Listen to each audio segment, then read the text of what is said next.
Okay, class, this is a split screen image. I'm putting two PowerPoints together at the same time to try to explain what we call the cardiac cycle. So go to Heart 2 in my website if you wish to. Go to Heart 2 or just watch this. Go to Heart 2 and I'm around slide, looks like number 47. It may be a little different than yours, but somewhere in that range there. And then I'm in this slide over here, which was from Heart 1. So I'm trying to show you the cardiac cycle. Okay.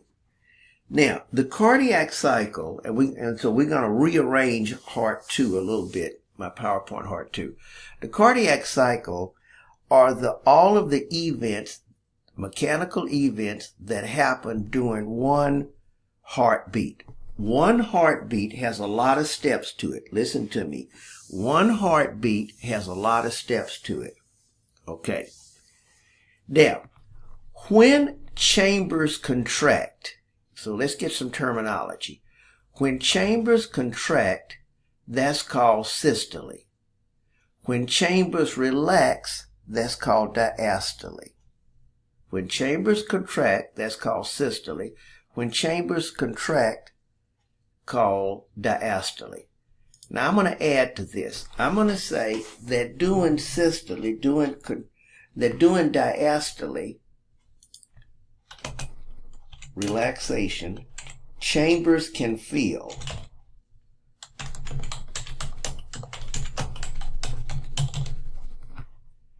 Doing contraction, systole, chambers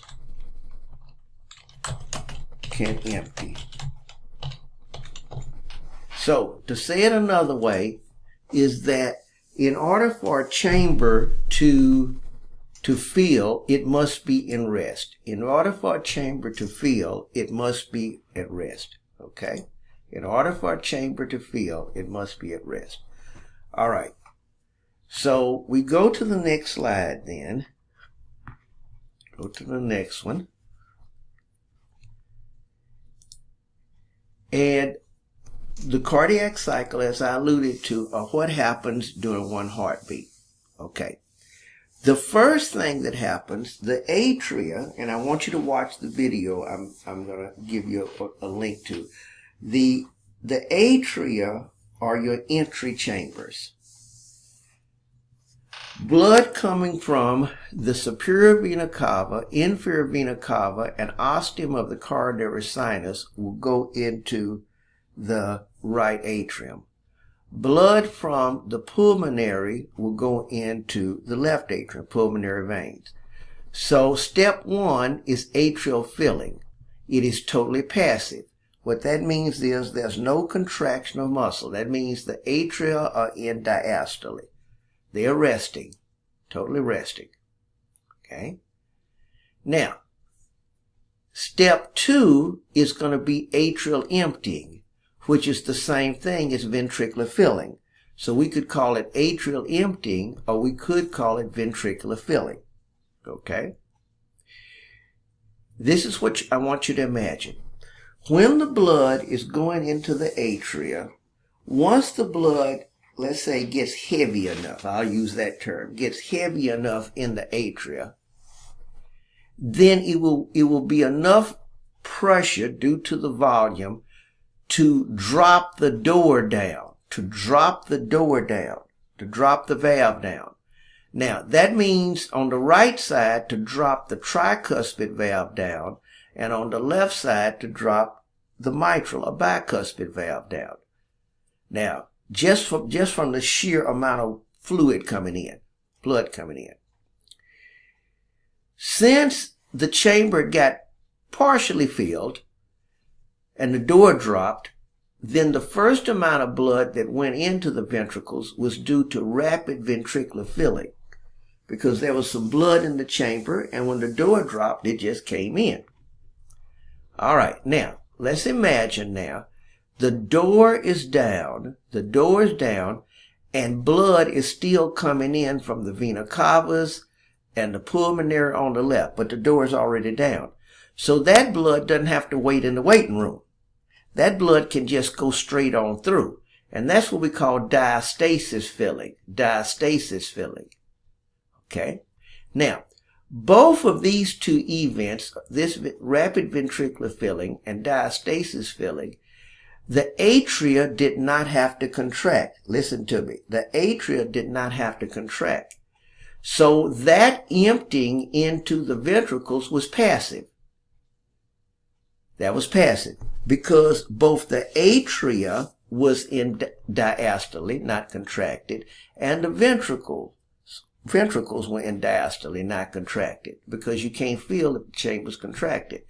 So this and this are that way. Now, that filling there is about 70 to 80%. So about 70 to 80% of the filling of the ventricles is a passive filling. It's a passive filling. Now, let's imagine that there's some blood in the atria that just does not want to drop in for some reason. It's up against the walls. So the only way to get it to drop, you would have to actually squeeze the atria down.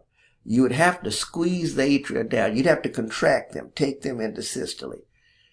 Because you had to squeeze them down very slowly and completely, the blood does go in, but by a slow ventricular filling. So slow ventricular filling, we will say, is doing, let's say, is doing during atrial contraction. Okay, slow ventricular filling. But rapid ventricular filling is during atrial diastole. And diastasis filling is also doing during, let's say, atrial diastole. So the only time that there's any contraction of the atria is right here during slow ventricular filling. So now let's assume, we'll go to step 3, that the ventricles have been filled as much as they're going to be filled.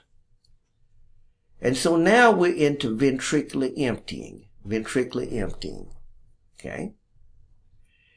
And we will say that there are 3 events in ventricular emptying. Now, all of ventricular emptying is systole of the ventricles. So all is systole of the ventricles. Every bit of it. Okay? As we can see. 3 events occur during this time period. Isovolumetric contraction, ejection contraction, and contraction relaxation. Contraction relaxation. Okay? Which you can see here.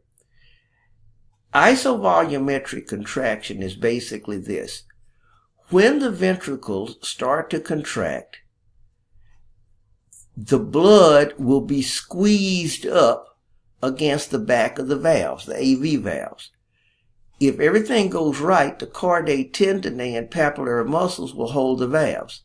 So therefore, you're squeezing down on the same volume of blood, an isovolumetric contraction. Now, it's kind of like an isometric contraction. What will happen is you're starting to build up tremendous pressure.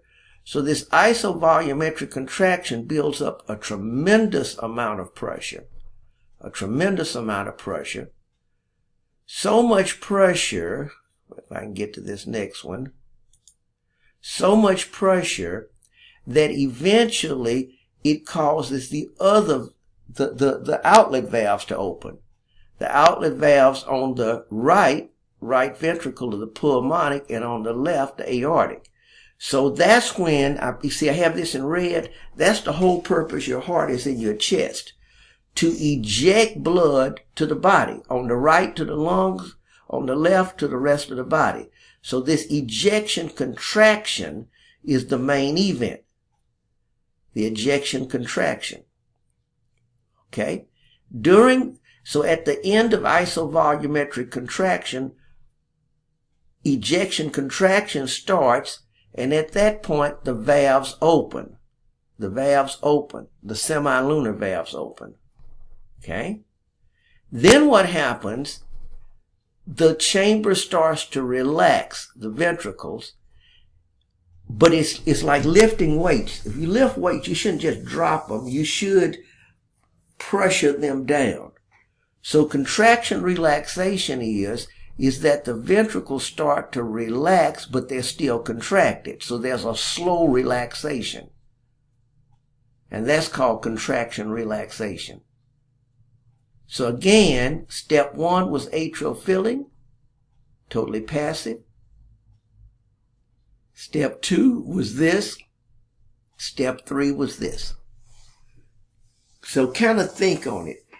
Draw it out. Look at a video and kind of draw it out and see if you can kind of get an understanding of how this cardiac cycle comes in. Then we're going to add some more to this cardiac cycle, like the timing of the cardiac cycle and other features there. Okay? So that's what we're looking at up to now. All right. I'm going to let that be all for this and then start another video.